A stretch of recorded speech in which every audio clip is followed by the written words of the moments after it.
got you guys here on Birds 365. John McMullen and Jody McDonald. We get to talk to our buddy Martin Frank today, who, John, we'll get to see later on this afternoon. Martin, perchance, will you get more than just Nick Sirianni and Jalen Hurts because the Eagles will cancel activity session today because of air quality, and guys are just sitting around. They say, well, go talk to Martin Frank. Hey, we gave you off from activities. The least you can do is go in and entertain Martin Frank. Any chance you get added Martin Frank entertainment today? Oh, I'd be thrilled if that were the case, but I'm not holding my breath and probably holding my breath. Oh, anyway. Funny from you, Martin Frank. I love it. Yeah, if you stake out cheerleaders, you might have a better shot, Martin. When the car starts streaming out, you might have a better shot of catching somebody that way. Maybe Nelson will be there again. Odds. The Eagles are outside today. I'm going 0.02%. Yeah, I would say the odds are probably better they bang it all together as opposed to practicing inside. I mean, I think that would be kind of a waste of time anyway. You can't really do much with 90 guys in the bubble. Yeah. Now, so you're saying the odds are they just cancel it, scrap it completely. Yeah. I think they'll try to do stuff in the bubble just for a PR standpoint, just to get some video for the websites and not for us, but just I mean, it is important. Jody and I don't know how much you heard, but I don't see much value in the way they do off-season activities now. They don't even do team drills. It's all 7-on-7. And by the way, Nick said at one point, like, why am I going to have, Kelsey and Mailata and Lane standing there? I mean, why are they standing on the field? You can't do anything anyway if you're an offensive, defensive lineman. So I get that part of it. But when you do signal, and if they cancel today, as Jody was mentioning, that would cut from 6 out of a potential 13 off-season activity practices down to 5. What message does that send to you? Well, it sends a message that, I mean, that's how they did it last year too, isn't it? And this year they're coming off the Super Bowl, so they played like into, the middle of February. Yeah. But like last year when they did it, they were done in the first round, so they were done like in mid-January, and I think that's just like how they want to do it. Like, the OTAs are voluntary, and I think as a way for Nick Sirianni to get most of the veterans to show up, they came to this I'd say arrangement, where, hey, we won't do a mandatory minicamp, but we're going to do these, and we're only going to do 2 weeks of OTAs, but you guys show up for that. We'll have 6 sessions, and then you guys get an extra week of vacation. And, I think it was kind of a compromise because in the past. But I agree, Martin, but let me just throw this in. Mm-hmm. When they made that compromise, that was rookie. Who the hell is Nick Sirianni coach? Now this is Super Bowl Nick Sirianni. Mm-hmm. Doesn't he have a little bit more cachet now to say? And by the way, if guys like Fletcher don't want to show up, who cares anyway? But if you have Jalen Carter there and the younger players, why not take advantage of that with the younger players? Or you could. Yeah. I mean, you could, but you also want guys like Fletcher there to kind of like show these guys like this is what it's going to take and stuff like that. You don't want it just to be all young guys there, because where are they going to learn? How are they going to learn? Having guys like Fletcher Cox and Brandon Graham and Kelsey and Lane and even Jalen Hurts and AJ Brown and Dallas Goedert. I mean, that's big for the younger guys. You don't want to have just like 2 weeks or 3 weeks of rookie minicamp, basically, because that doesn't accomplish much either, because you don't adjust to the culture of the NFL, the culture of the team and stuff like that. So Yeah, I mean, I think they're creatures of habit. You know, when Nick first worked out that kind of deal, it was his rookie year in 2021, and you know, Fletcher Cox isn't going to say, "Hey, yeah, I'm going to show up for extra weeks of workouts with this rookie head coach who's never been a head coach before." I mean, it was more on Nick Sirianni's Yeah, part to do it that way, and it worked. I mean, you can't argue with the results. They made the yeah. playoffs in his first year. They made the Super Bowl this year. So why change it? Like, why make them work harder? You know,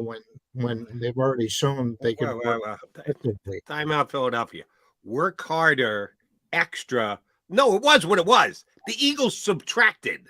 There was no addition. There wasn't more. It was what it was. Under Doug Piatelli left. And then the Eagles said, all right, we'll do even less. So you'll accept this no-name rookie head coach. Does that So balance the scales for you guys? At no point did they ever say, we're going to do more. It was just, do we keep it where it was, or do we have to appease the players, back it off and ask them to do less? well, let me ask you this. I mean, if they would have had the full 13 practices last year, would they have won the Super Bowl instead of losing the Super Maybe Bowl? I mean, they does that make were that much of a they difference? were We're a field talking goal. about No, like it you know doesn't. the end of May and early No, June. You know, the season's still 3 months away. no, Here's no. I'm here, yeah. yeah. All right, I'll let you I'm ask the question, so I'm going to answer it. There were two massive communication breakdowns in the fourth quarter defensively of the secondary of the Philadelphia Eagles. If they'd spent a little more time together over the course of 7 months, maybe there's not that communication breakdown.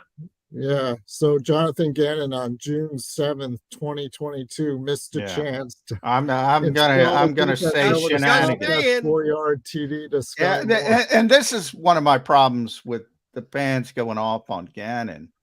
That the empirical evidence through 19 and a half games was, again, the Eagles communicated better in the secondary than anybody else who runs the same type of defensive scheme, the Fangio scheme, which there's a bunch of teams that do it.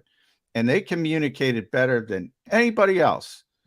And yeah, I'm going to call shenanigans on they would have been better prepared and if they did more work on June. They were prepared better than anyone else, and they made mistakes. That happens in football. People make mistakes. There's a great Bill Parcells quote about, you always hear coaches say, alignment and assignment, alignment and assignment. He said, nothing loses more games than making mistakes in alignment and assignment. And he's right. I mean, but they played 19 and a half games before they crapped the bed. At some point you got to look at the players and go, what are you doing? You know how to handle this. What are you doing? But that's not what fans do. When things go well, players are great. When things go poorly, the coach is an idiot. Screwed up. Yep. That's the way it is. It's never going to change. It's never going to change because they want to love the players, but occasionally players make mistakes, and it's not necessarily because they haven't been prepared well. Sometimes, it's a difficult game to play, but I'm not going down that route that if they worked more in June, they would have won the Super Bowl. But I will ask you this, Martin.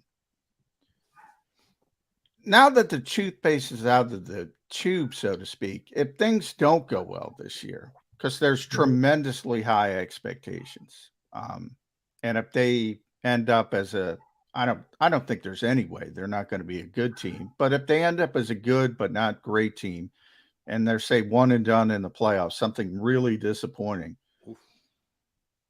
Can they even put the toothpaste back in the tube? Could they say, we're going to work 13 days the next year?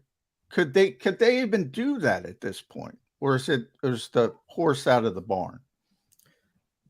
I guess it depends on who comes back. I mean, if you're looking at this as the final go around for Brandon Graham, Fletcher Cox, Kelsey, they could probably put the toothpaste back in the tube because you got like a kind of a younger team, a brand new team.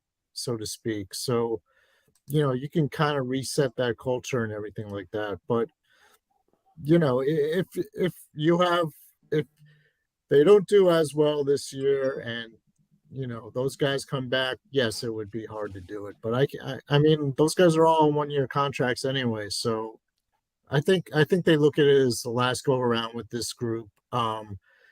As far as like the guys, the 4 guys I mentioned in that regard. Here's the reason why they could do it. Very simply, regular season, injury report, rest. Well, guess what? Whatever practice that you have, Jason Kelsey needs rest. Lane Johnson, rest. Brandon Graham comes back, rest. Yeah. And if somebody's got a problem with it, then you put that on your coaching staff.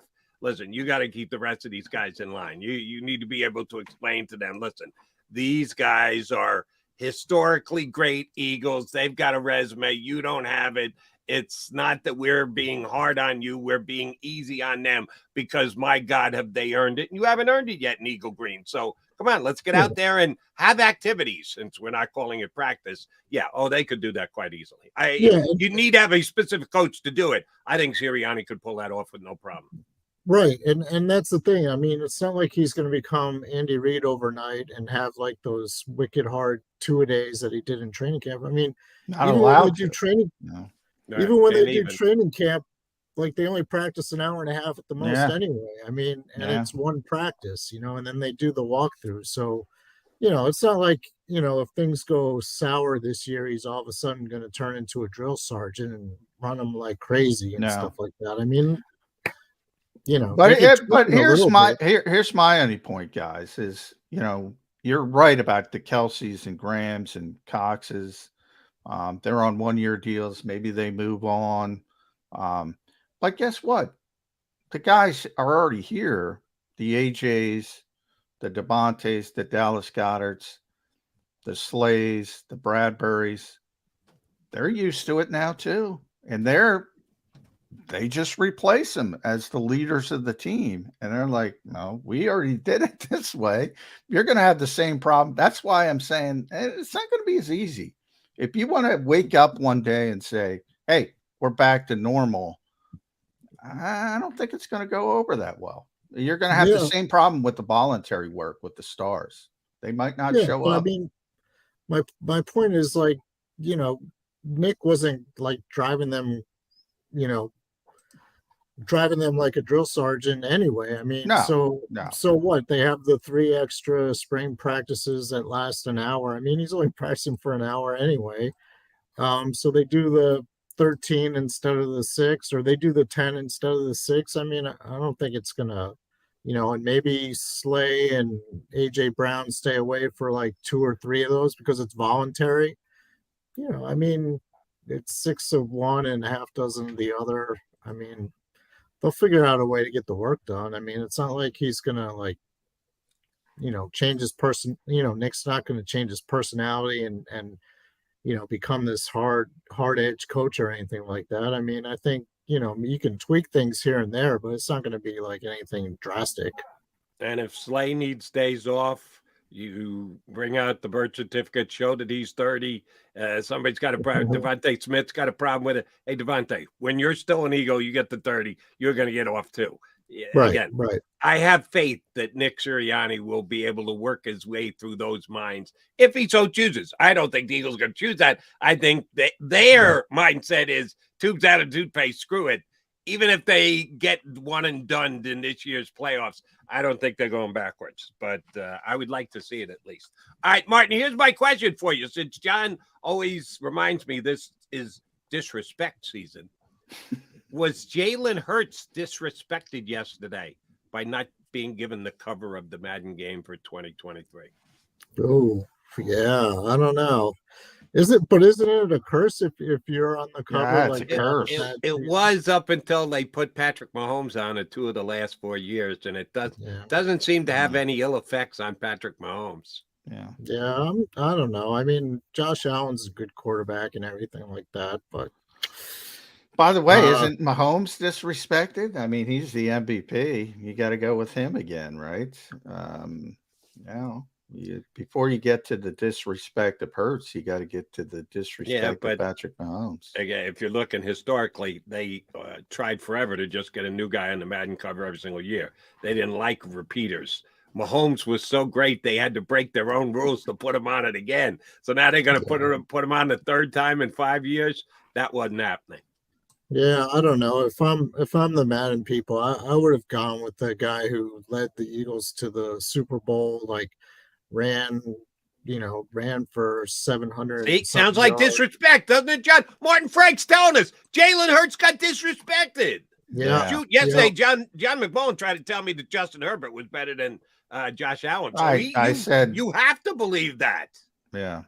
I don't like the way Josh Allen turns the football over. He makes too many mistakes. I didn't think he had a great year last year. He's got tremendous talent. Don't get me wrong, but I think he makes too many mistakes. He's a little bit too reckless. And when you're talking, still a top 5 quarterback. I mean, sure. I don't think that's tremendous disrespect. Then it becomes, what kind of flavor do you like? And I'm unabashedly a Justin Herbert fan. I think he's great. I don't love his situation. I don't love his coach, but I think he's a great quarterback.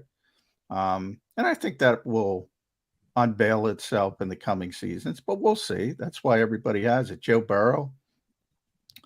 I mean, Jalen Hurts was a runner-up to the MVP, but if I'm being honest, I think Joe Burrow's better. I'm sorry. I'll get in trouble for that, but I think he's a better quarterback. And everybody else has their own opinion. Chris Sims says he's number 7. Martin Frank says he's go. I'd say number 3 or 4. Number 3 or 4. That is not disrespectful. No. I'd put him in the top. He's definitely a top 5. I thought if Jalen Hurts wanted to feel disrespected, he should feel disrespected about being number 7 in that poll behind. I think it was Lamar Jackson at 5 and Trevor Lawrence at 6. That's a lot of projection with Trevor Lawrence, who I love. We saw Trevor Lawrence last year. He turned the ball over 4 times. Yeah. In Philadelphia. It's bad weather though, Martin. Bad weather. Even Jalen turned it over in that game. He had a pick 6, which is rare. That was a bad weather game. No, I agree. It's silly to put Trevor Lawrence. He's got tremendous potential, but it's silly. But you can tell it's the off season. So I'm gonna anger more people. We talked about the schedule. Now, I do not believe. I believe he has been convinced. I believe he has been open-minded. But I think if it were up to Nick Sirianni, the Eagles would be using their 13 practices. Completely up to Nick Sirianni. He's the most competitive guy in the world, as you know, Martin. You know, he wants to shoot baskets. He wants to do this. He wants to pick up stuff off the field quicker than his little assistant. He's a wacko when it comes to competition, which is a good thing. He's now, as I kind of mentioned, he's no longer that rookie unknown coach. He's now a star in the coaching profession. We saw this with Doug Peterson. You don't have tremendous autonomy in Philadelphia as a head coach. You got to deal with Howie Roseman. You even got to deal with Jeffrey Lurie, even if it's only been 3 times when he comes down and says, hey, we're going to pick Russell Wilson, or we're going to pick Lane Johnson, or we're going to pick Jordan Mailata. You have some other chefs in the kitchen, so to speak. We saw it with Doug and his coaching staff. Are we going to see Nick Sirianni, if he continues to have success, push for more power? That's a great question. I don't know. I mean, I kind of got the sense that, you know, he doesn't clash with Howie or Jeffrey the way maybe Doug did. I think when Doug came in, you know, they pretty much said, Jim Schwartz is your defensive coordinator. They pretty much said, you know, well, they already we're going to go and figure out a way to get Carson Wentz as a quarterback. When Nick came in, I mean, he hired two guys who didn't really have any experience as coordinators. And well, I guess Shane Steichen did briefly. Shane Steichen and Jonathan Gannon. And it worked. I mean, they let him do it, which I was kind of stunned with. But Yeah, Jonathan. Jonathan. It's been well reported that Jonathan Gannon was going to be Jonathan was in place before, no before, matter who the hell was the head coach. Before, oh, is that right? All right, maybe. He was gonna be the defensive coordinator for Josh McDaniels as well. Now it happened to work out because Nick was friends with JG and they coached together, so it worked out perfectly, and he had no issues with it. Yeah, but JG was in place before Nick. Not that it mattered because he would have hired him anyway. So, right. But just for the record, he was in place before. But he's very close with Shane Steichen.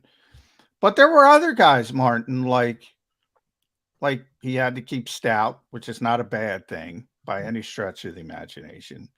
Howie went out and found Brian Johnson, and he got to interview him. So Howie kind of finds these candidates, and then Nick interviews them and decides whether he wants to hire them. So everything has worked out to date, but I'm just saying if they go to the Super Bowl again, or if they win the Super Bowl and they start saying, I want so-and-so in the draft, or I don't know, maybe this guy's a better assistant coach. Is Nick just going to go along, or is he going to push? Because the history of coaches is they push for more power as more successful they are.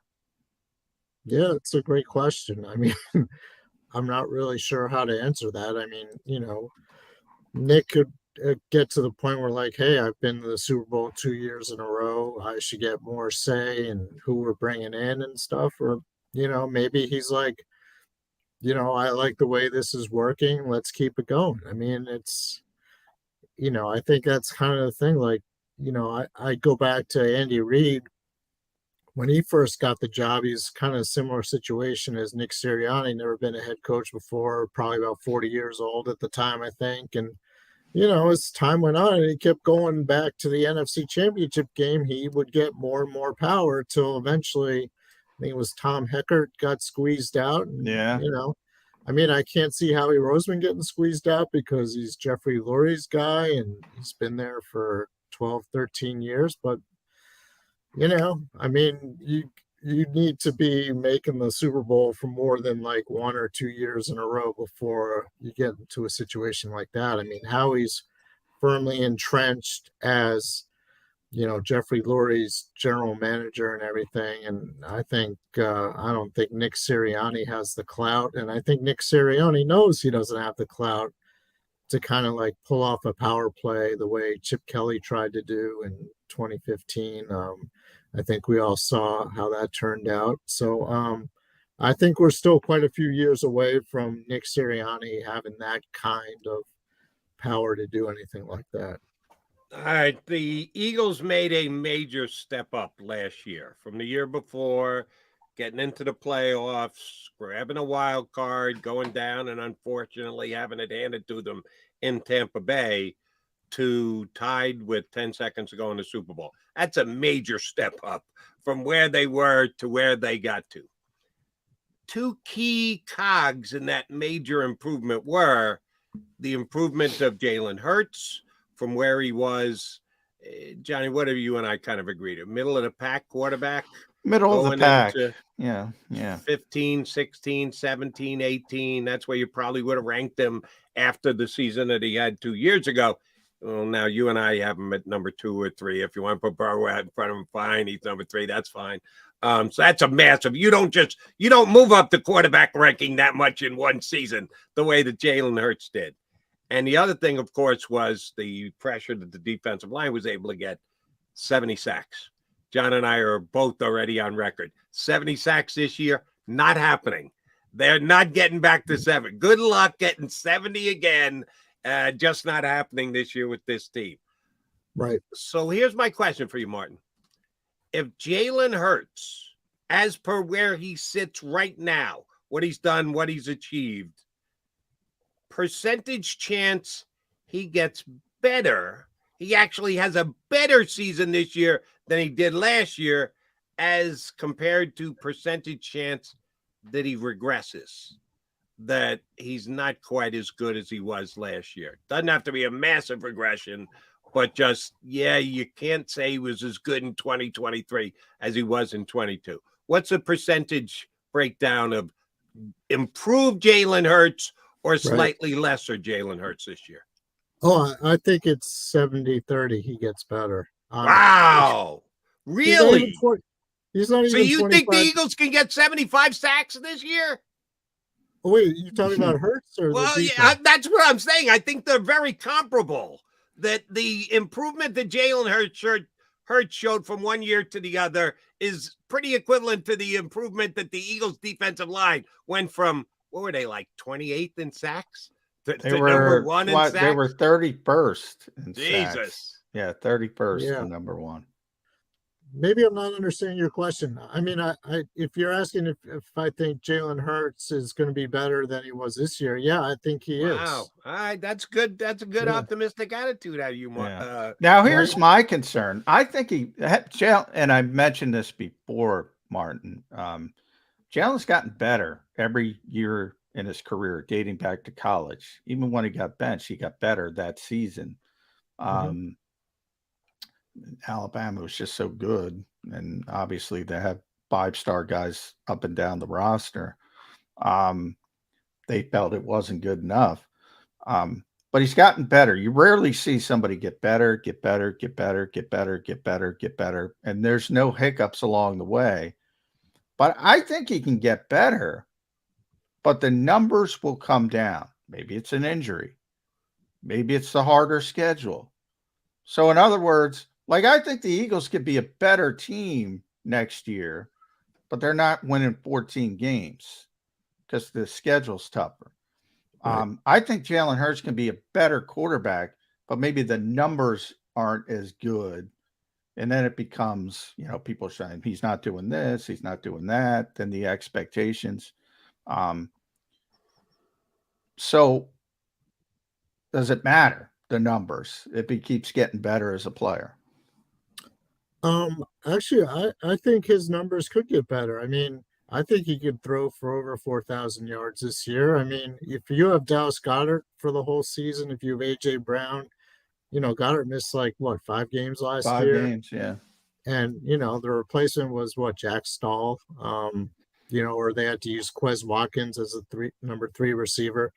So, I mean, I think if those guys stay healthy, I think he could surpass 4,000 yards. I think his stats can be better. I think he could run for 800, 900 yards. Wow. We're talking MVP level. Call me crazy. Give me 15 touchdowns on the ground. Oof. Yeah, maybe. I mean, I think what did he have Jalen last year? Hurts is still in that 13, upward 13. trend. I don't think he's maxed out at all. He's going to be 25 in August. So, he can get better. I mean, I don't see why he can't have better stats. I mean, yes, the competition is going to be tougher. I mean, they have that 5-game gauntlet in late November into December. Yeah.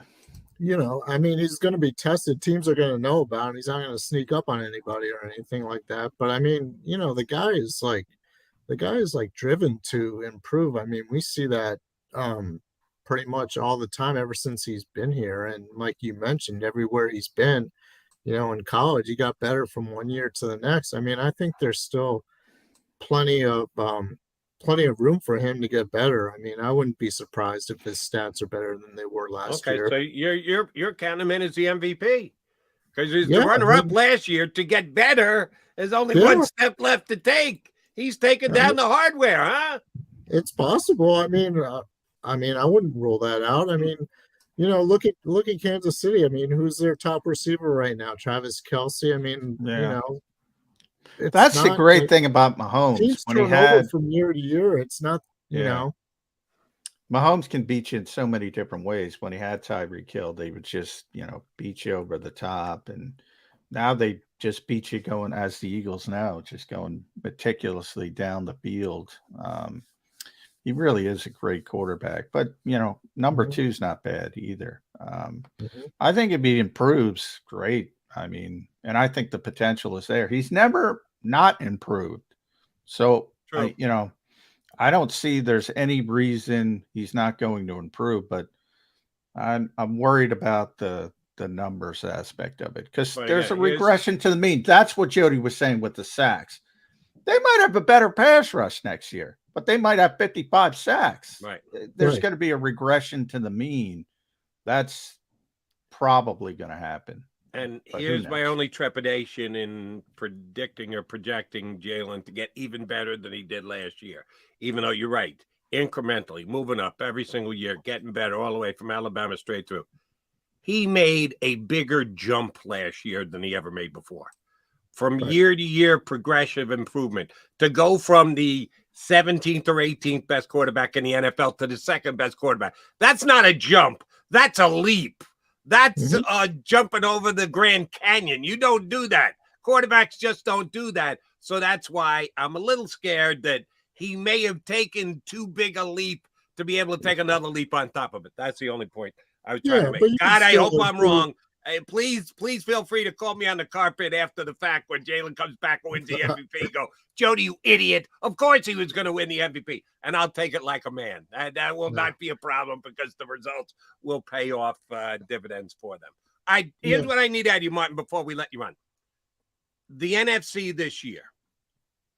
Give me the top 4 teams. Give them to me in order. And tell me the difference between each spot. Like Mm. 1 and 2 are very close, but there's a difference between 2 and 3. And then there's a bigger difference between 3 and 4. 1 is Right. off by itself. 2, 3, and 4, you could throw a blanket over. Give me the top 4 teams in the NFC and how you would describe the difference as you move down the ladder. All right. Well, I mean, I have the Eagles as number one. I mean, I don't see any other NFC team being nearly at their level. I think there's a big gap between the Eagles at number one. Right now at number two, I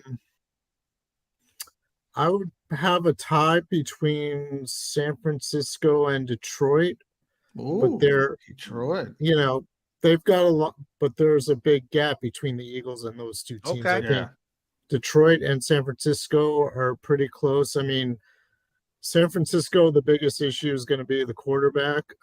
Even if Brock Purdy is ready for the start of the season, which seems like kind of a long shot, but they've got a really good defense. They've got good weapons. I think like they can get by early in the year without a quarterback at full strength, but eventually they'll be a good team. I think they'll have a really good record. I think the Lions are one of those ascending teams, maybe like the Eagles were last year. I don't think they're quite at the Eagles level, especially with Jared Goff as the quarterback, but they're definitely trending, and they're going to be a team to be reckoned with in the future. But I think they make a pretty big leap next year or this year.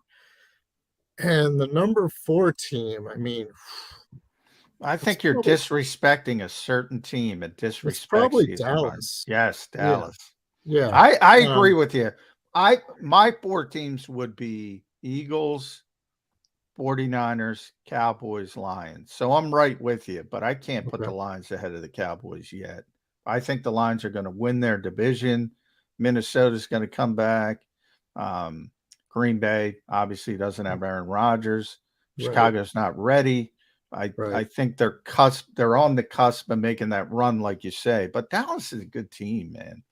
I think Yeah, Dallas and San Francisco are close, and then Detroit's like a little bit far back. That's the only place I would disagree with you. And oh, by the way, for those of you who don't think San Francisco's number 2, see, I think 1 and 2 are close. I put the Eagles 1, but I think San Francisco's close. Then I see the drop off. Then I think it drops off down to Detroit and Dallas, if we're all going to agree on the 4 teams of the top 4 teams right now. You made a good point about we don't know about Purdy and his health or whatever. We do over analysis of the Eagles schedule. As soon as it comes out, here's where, and then everybody agrees. All right, easy early. This gauntlet in the middle of the season, nice closeout. The Giants, who you own, and the maybe worst team in the National Football League, Arizona. So it worked out. I think the schedule, knowing all the teams you had to play, I don't think it could have been laid out for the Eagles any better than it was. Get a nice, easy start, build up your confidence, get your new guys in, turn over on the roster, go 5-0, 6-0, same way you did last year, and then get tested, and then be able to do what you got to do in the end because you've got a nice, easy schedule. So I think it went real well for the Eagles early. Here's the opening schedule for the 49ers. Give me W's and L's, even with a questionable quarterback, Martin. At the Bears. W. Home Seattle. W. At Denver. W. Home Rams. W. At Carolina. I'll give him a W. At Atlanta. W. Yeah, see, they got the same thing as the Eagles. But here's the problem. Here's the problem for Jody's right, but here's the problem for Jody McMahon, who loves Brock Purdy more than the Purdy family. If you're 6-0 with Sam Darnold, how do you bench Sam Darnold? Purdy's going to be the opening day starter. Oh well, yeah, he's already throwing. He's going to be fine. He'll be their opening day starter. Right. Then Brock Purdy will be, if they go 6-0, 14-0 as a regular season starter. That's a pretty good way to get your career off. And the only loss attributed to him, he played 9 minutes. All right, Doctor. All right, Dr. Job. When did he get hurt? I'm just giving you the reports out of San Francisco. Now, granted, they're coming out of San Francisco, and they may be a little optimistic there. But they say Purdy's already throwing and should be good to go for not the regular season, should be able to throw in camp. Now, they won't put him out there because they're not quite the Eagles Martin knows, their players, but they're not stupid either. Martin covers some baseball as well, so he knows. Throwing could mean softly tossing from, where you are to your dog. Yeah, he's throwing. But UCL surgery, that's going to be kind of difficult. At M. Frank NFL, thanks, Martin. We kept you too long. I apologize for that. By the way, I saw your new profile picture, DelawareOnline.com. The dog helping you type. I love it. I love that picture. I love it. Well, you can make the case that maybe you should do that more often. Yes. What's your dog's name? Olive. Olive. Please send Olive our regards. That is Martin Frank from Delaware Online and News Journal as well. Jody Mac, Johnny Mac, the Mac guys here on Birds 365. I do want to come back and talk about the Cowboys because, I think Martin underrated him. But I think he's in the minority there. I think people are actually overrating the Cowboys in this offseason. I really do believe it's the Eagles, it's the 49ers, and then there's a pretty damn big drop-off. A lot of people not only think that the Cowboys are closer, but that the Cowboys are number 2 over the 49ers, which I think it's ridiculous. They did play last year, and the 49ers came to Philadelphia, not Dallas. So I do want to ask Johnny Mac about where the Cowboys are at this offseason. All right, coming back, Mac and Mac on Birds 365. Jump back in with us.